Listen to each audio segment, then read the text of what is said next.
La fresque des Victoires est née d'une collaboration avec l'OPHM, qui soutient la création d'œuvres participatives réalisées avec les habitantes et les habitants de Montreuil. En collaboration avec le Centre social Espéranto, implanté au cœur du quartier Le Morillon, notre collectif d'artistes a souhaité rendre honneur à des personnes invisibilisées et à des luttes émancipatrices. Pour la réalisation de cette fresque, nous avons constitué une équipe de 5 talents montreuilloises. Sirandou Soukona, photographe et étudiante en histoire de l'Afrique qui a travaillé à l'écriture du projet et à l'animation des ateliers de conception de la fresque. Founé Fofana, illustratrice BD qui a encadré les ateliers et réalisé le dessin de la fresque. Moi-même, Mariam Belmire, dessinatrice et animatrice engagée. Et à la coordination et l'écriture du projet, Lolita Bourdé, artiste visuelle et cofondatrice des Cousines, et Mélodie Lebihan, autrice et interprète. Pour nourrir nos réflexions, Sirandou a mené une visite guidée inspirée de la visite du Paris Noir de Kevin Donna, et Lolita un parcours street art au cœur de la capitale.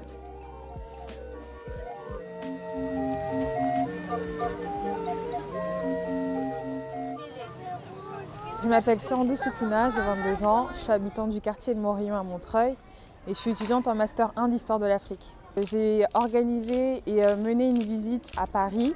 On a fait un circuit qui retraçait les parcours intellectuels et personnels de figures africaines et afrodescendantes. J'ai fait découvrir aux plus petits et même aux grands qui n'avaient pas trop d'informations par rapport à ça, l'histoire noire entre guillemets de Paris. L'égalité, aider, fraternité. Juste derrière vous, il y a une statue qui est pour commémorer l'esclavage, qui s'appelle le cri et l'écrit. Le cri comme crier et l'écrit. L'esclavage, c'est... Comment expliquer l'esclavage à des petits? La France, il y a très longtemps, elle a mis en place un système d'esclavage avec plein d'autres pays européens. Et les personnes qui étaient esclavagisées, elles faisaient tout le travail. Et c'est grâce à ce travail-là que la France elle a eu beaucoup de richesses. Il y a aussi eu des gens qui étaient ici, qui étaient des intellectuels, des militants, qui voulaient plus qu'il y ait d'esclaves. Et en 2001, une dame qui s'appelle Christiane Taubira, elle a fait passer une loi pour dire que l'esclavage c'est un crime contre l'humanité.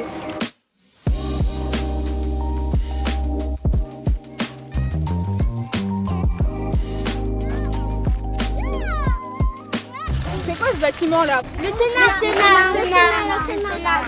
C'est là où on vote les lois de notre pays.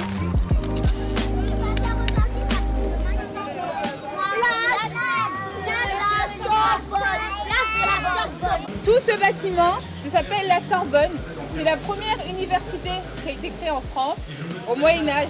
C'est dans cette université que des hommes, mais aussi des femmes, sont venus, ils ont quitté leur pays pendant qu'il était colonisé pour venir apprendre ici. À Montreuil, il y a une place qui porte son nom, Aimé Césaire. Lui, il s'appelle Alioune Diop. Et ce qui est beau, c'est qu'il a réuni des Africains, des Noirs, mais il y avait aussi des Blancs.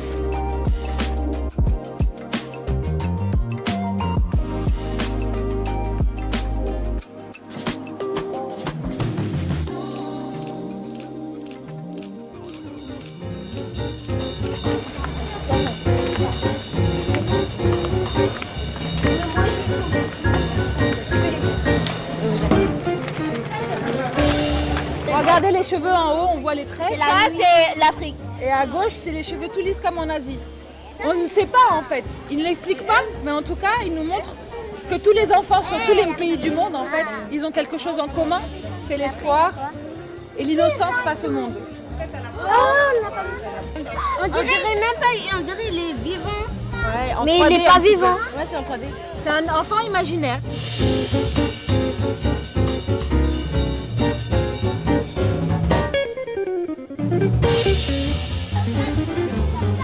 Regardez ici, là. Ouais. Mais non, ça c'est...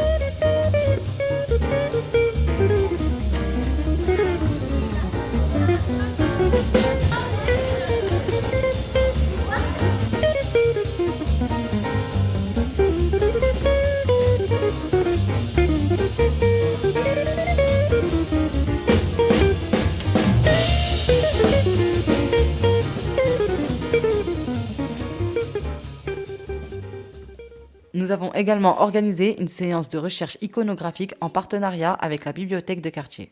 Mélodie a préparé avec le bibliothécaire une sélection de livres autour de la thématique, ce qui a offert un espace de débat et d'échange de savoir historique et sociologique en rapport avec des luttes. Il y a plein de féministes maintenant qui disent que si la situation des femmes elle avance, les hommes aussi ils seront mieux en fait. Vous le connaissiez ce mot? Patriarcat? Non. Ça vient de pater, le père, et archer, le pouvoir, c'est-à-dire le pouvoir c'est le père.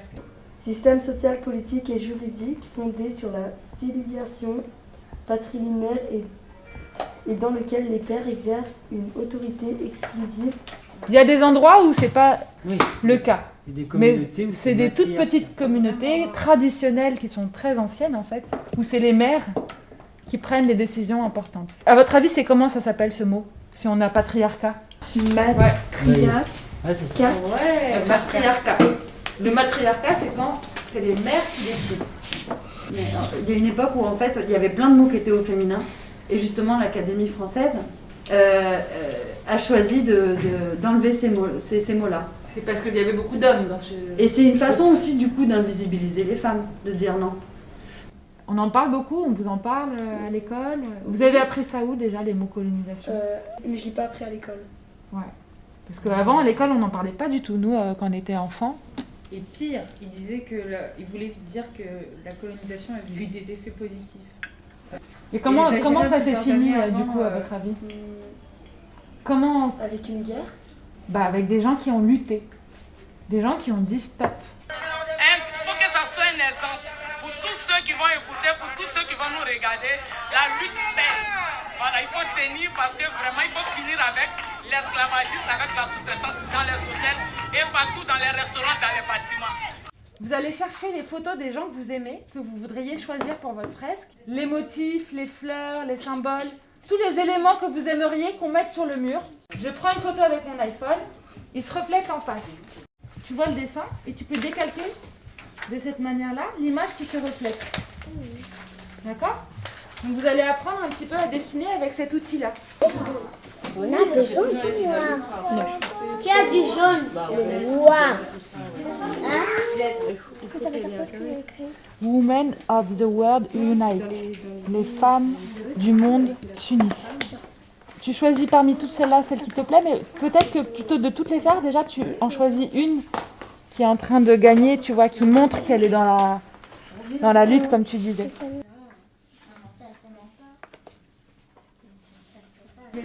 Ouais, très bien.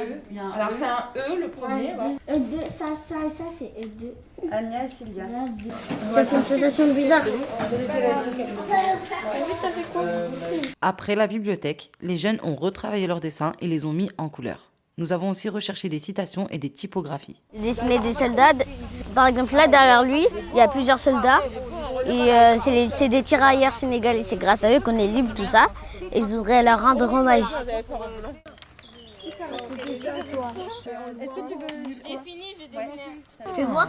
C'est comme ça que je voulais faire sur le foulard tu vois, et après dessiner son truc, mais pas. J'aime pas le marron. Tout ce qu'elle voit, elle dessine. Tout ça, c'est ce qu'elle dessine. Et elle s'appelle Founé, je sais pas quoi. C'est quoi ton nom de famille? Fofana. Fofana. C'est vraiment cool de faire ça. C'est cool parce que grâce à eux tous, on arrive à faire quelque chose d'incroyable. C'est ça qui est bien. Et c'est pour ça que j'aime à chaque fois venir ici pour faire ça. Dessiner, inventer des choses. Regardez, on voit pas des indices sur qu'est-ce qu'il a autour du visage. Autour du visage. Est-ce que c'est un voile ou est-ce que c'est un vêtement? Regardez. Non, c'est un foulard. Ah, regarde bien les détails. Un manteau. Un manteau. Et peut-être que c'est quelqu'un qui s'est parti de son pays. Peut-être Loin. c'est un pauvre. Même s'il n'est pas pauvre, tu sais, il y a des gens qui sont riches dans leur pays et qui partent de leur pays parce qu'il y a la guerre ou parce qu'il y a plein de choses, on ne sait pas. Tout le monde a un passé. Ta mère, elle a un passé. Ouais. Ton père, il a un passé. Une nation, c'est une entité, c'est regrouper plusieurs personnes qui ont les mêmes valeurs, Ils ont les mêmes choses. Ils n'ont pas forcément la même chose, mais dans leur message politique, c'est ça. Genre, on parle tous la même langue, on écrit tous la même langue. Et ça, c'est une histoire. C'est pas arrivé d'un coup. Hein. C'est une histoire qui s'est construite au fur et à mesure. Et le Mali, c'est ça. Tu vois, le Mali, ça date de 60 ans, mais les peuples du Mali, ils ont une histoire beaucoup plus ancienne.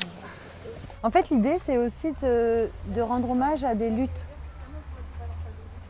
De rendre hommage à des gens qui ne se sont pas résignés. C'est ce que ça veut dire, se résigner?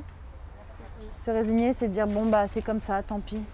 Je peux pas lutter, je peux rien faire, j'accepte. Comment tu pourrais participer à la réflexion? Et, tu vois, je te disais, on peut mettre une parole, on peut écrire.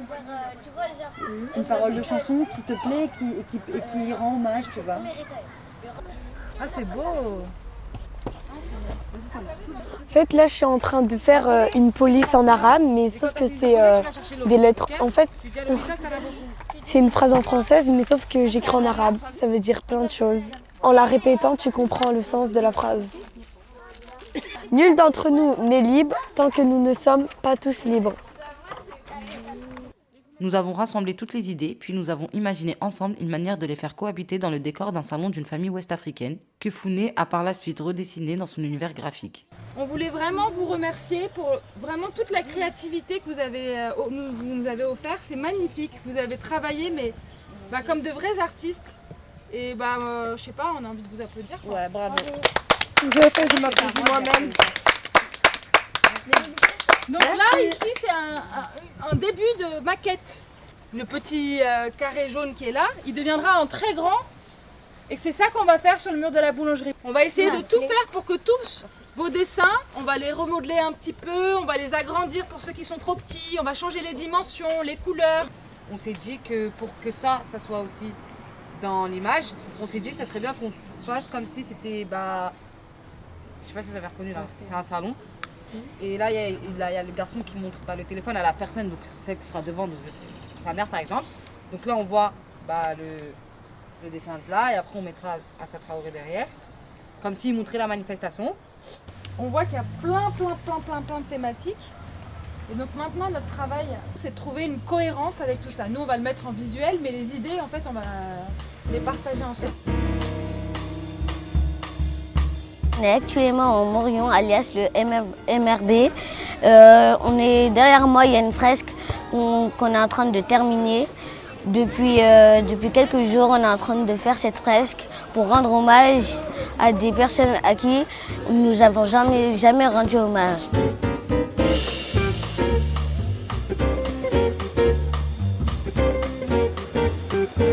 Quelques temps plus tard, nous nous sommes lancés, entourés de bénévoles et des habitantes et habitants, dans la réalisation de la fresque.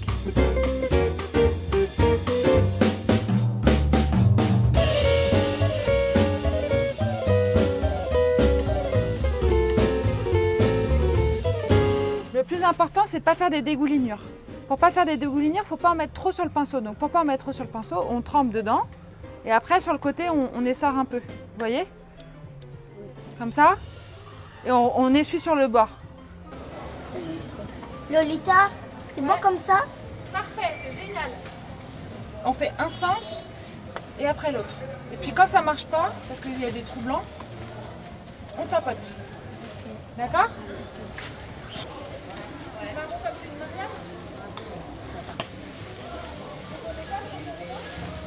Mal au bras.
coup, ce fut une découverte du maniement du pinceau, du choix et de la création de teintes, des règles de perspective et de la peinture murale à grande échelle. La taille du mur est conséquente, 13 mètres de long pour 4 mètres de hauteur. Notre dessin a aussi nécessité un grand travail sur les détails.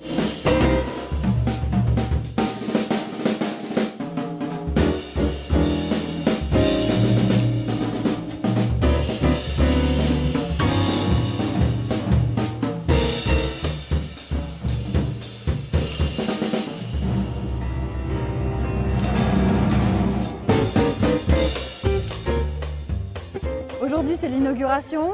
On est le samedi 2 octobre. On a eu l'honneur d'avoir des invités d'exception avec Assa Traoré qui est venu et des tirailleurs sénégalais qui ont fait le déplacement. Et ça a été très émouvant de les rencontrer et de partager ce moment avec les habitants et les habitantes du quartier.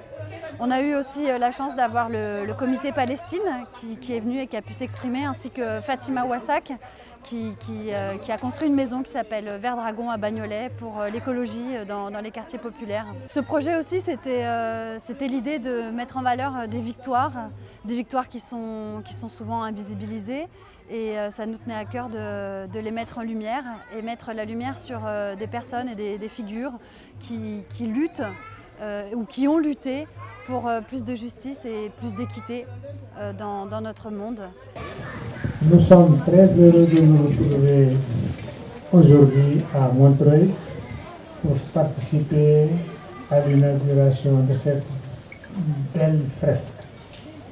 En faisant un petit tour d'horizon, on se rend compte que toutes les figures parlent de liberté. Depuis la maman, depuis Rosa Parks, depuis Adama Traoré, et depuis jusqu'au tirailleur sénégalais. Tout se résume en un seul mot, la liberté. La liberté est très importante dans la vie d'un individu, parce que sans elle, on ne peut rien entreprendre, on ne peut rien concevoir. Les enfants ont beaucoup de capacités, énormément de capacités. Donc bonjour à vous tous, salam alaikum. Je suis très émue d'être là aujourd'hui. La fresque représente beaucoup d'émotions.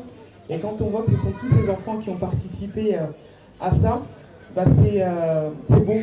Et effectivement, ce sont aussi des grandes femmes, des femmes qui sont représentées sur cette fresque. C'est un honneur, c'est un bel hommage.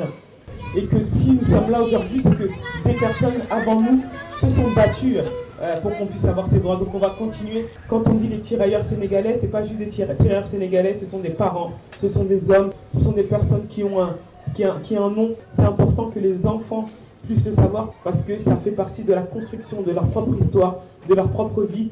Et on se construit avec son histoire. Quand on dit à un enfant qu'un de tes ancêtres s'est battu pour la liberté dans le pays dans lequel tu vis, bah ça change la vision d'un enfant et ce n'est pas la même. Donc c'est important de le rappeler, c'est important de savoir qui on est, c'est important de savoir que veut dire nos prénoms, que veut dire nos noms de famille, parce qu'on ne vient pas de nulle part, on vient tous de quelque part, et de ce quelque part a un sens pour n'importe qui. Et quand on dit Traoré, j'ai envie de leur dire, est-ce que vous savez ce que ça veut dire Traoré? Traoré, ça veut dire guerrier. Si vous savez pas, si vous n'en avez pas encore parlé avec vos parents, c'est de rentrer chez vous, quand vous allez rentrer, de demander à papa, de demander à maman, ou à un grand-père, une grand-mère, ou à quelqu'un de votre famille, qu'est-ce que mon nom de famille veut dire? Qu'est-ce que mon prénom veut dire? Pourquoi on m'a appelé comme ça? Et ça, c'est la base de la construction d'un enfant. Merci aux cousines d'avoir porté ce projet. Et merci à notre futur artiste, Founé, qui est l'avenir de demain. Et j'espère qu'on ira un jour à la signature d'un de tes projets. Merci beaucoup. Donc je m'appelle Fatima, je fais partie d'une organisation qui s'appelle Front de Mer. Et en tant que maman, en tant que mère, vraiment cette fresque, évidemment, elle me réjouit parce que comme l'a très bien dit Assa, comme tu l'as dit aussi tout à l'heure, c'est aussi un moyen de transmettre à nos enfants qui nous sommes. Alors c'est vrai qu'il faut expliquer à nos enfants d'où l'on vient, quelles sont nos origines, qui nous sommes au sein de nos foyers, dans nos appartements. Mais ça ne suffit pas, il faut aussi qu'on puisse exister dans l'espace public dehors. Et il faut qu'on puisse exister de manière belle. Et vraiment, ça me fait chaud au cœur de voir le drapeau palestinien sur cette fresque, parce qu'effectivement, c'est pas anodin et marquer cette citation « Nul d'entre nous n'est libre tant que nous ne sommes pas tous libres ». nul d'entre nous ne sera libre tant que la Palestine ne sera pas libérée. Et ça, il faut le rappeler, il faut dire qu'on ne lâchera pas l'affaire sur la Palestine. Et c'est, pour terminer, la lutte que mène Assa Traoré, qui n'est pas encore gagnée. Et donc, c'est un encouragement, en fait, à la lutte en la valorisant ainsi. Donc voilà, donc dire, en fait, à nos enfants, effectivement, à quel point nous sommes chez nous, ici à Montreuil, nous sommes chez nous en Seine-Saint-Denis, nous sommes chez nous en France. Et quand nous sommes chez nous, c'est pas juste dans nos appartements, nous sommes chez nous dehors aussi. Donc il y a nos visages, il y a nos luttes, il y a nos victoires, voilà. Et ça pour les enfants c'est absolument central. Moi aussi, donc vraiment je vous félicite pour tout ce travail-là. Je félicite l'association Les Cousines. Je félicite tous les artistes qui ont participé et évidemment un grand bravo aux enfants. Voilà. On était parti à Paris, on a découvert des statues, on est parti à la bibliothèque, on a regardé dans des livres, on a cherché. On est en train de faire la peinture derrière. On a fait une fresque juste ici qui parle d'Ama Traoré, la victoire des femmes de l'hôtel Ibis. Et chacun de nous a dessiné. Il y avait un train pour les noirs et les blancs. Et après, Rosa Parks, elle était noire et elle est partie dans le train des blancs. Et maintenant, les noirs ils peuvent aller dans le bus des blancs, les blancs ils peuvent aller dans le bus des noirs. Merci beaucoup à Lolita et Mélodie. Au revoir. Au revoir.